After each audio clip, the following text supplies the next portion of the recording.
Hey there everybody, Shane Brick Customs back with another custom minifigure update.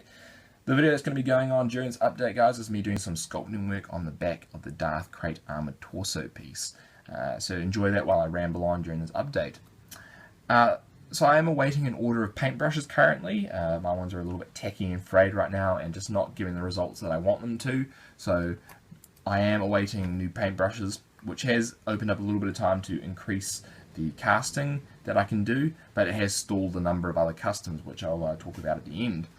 But like I said, I've been doing a lot more casting recently, and the main character, or the main mold that I've been casting is the Selkath headpiece.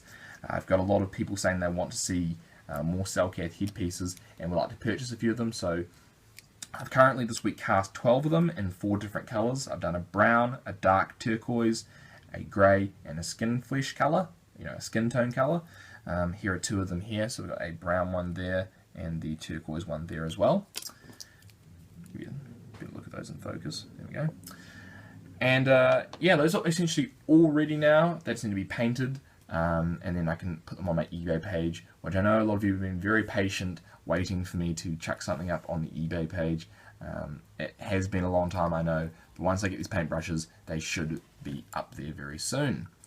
What else have I done this week? I've done a little bit of sculpting, actually. I haven't really delved into many new characters recently. The last one I did, I believe, was the On-Free Tar headpiece, but I don't know, I felt a little bit inspired and I decided to try and customize this alien species here. And I know LEGO has released their own version of that particular species. I believe it was in the most recent Jabba's Sail Barge. And for all intents and purposes, it's a great headpiece that LEGO released. I love the way the eyes and the mouth look. I don't think I could come up with a better design. I've actually used their design for the eyes and the mouthpiece in my current one, which here it is. This is it. This is what I've got so far. But the ears on the LEGO version, which are these pieces on the sides, and the antennas, which is this piece up the top. It's missing the other side, but I'm going to have to sculpt that on in the second casting. But anyway, like I said, LEGO's version, their antennas and their ears on their headpiece of this species are just too simple and lacking detail. So what I've done when I've sculpted this is I've adopted the design that LEGO used for the mouth and the eyes of their version, but I've definitely changed it up a lot for the ears of mine and the antenna on mine. I'm not sure if I like the style of the antenna that I've used on this one, hence the reason I've only actually put one on there right now. Because a lot of the time when I do the first cast, which is this here, this is actually a plastic headpiece, the first cast, I will actually only do half of the headpiece on bits that I'm not sure if I like or not, so hence what I did with this little antenna piece here. So it just gives me a better look when I can see it in the plastic, whether or not I'm going to like how the whole headpiece is going to look, if I do that style. And I probably will cut this little antenna piece off and sculpt 2 different ones on for the second cast, just because I think I can do better. But yeah, it's a cool custom that I think by the time I've gone through the casting stages and I finally have a finalized headpiece, I think will look really, really nice. But yeah, like I said, I'm awaiting the paintbrushes to arrive.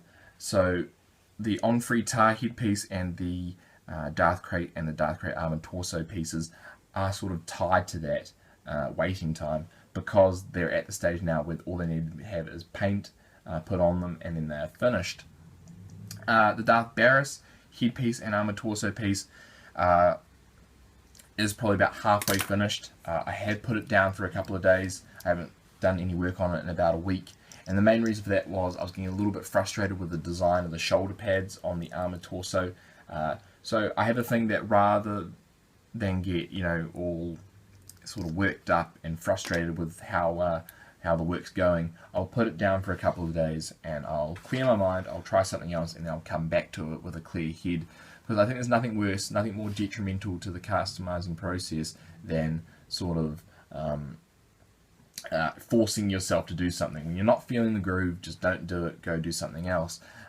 So I have, for about a week now, done other stuff, so I am probably ready to go back to it in the next couple of days and give it another crack. And generally if I do this sort of thing, like I just leave it for a couple of days and come back to it. There are no problems. I feel rejuvenated and I can give it a good crack.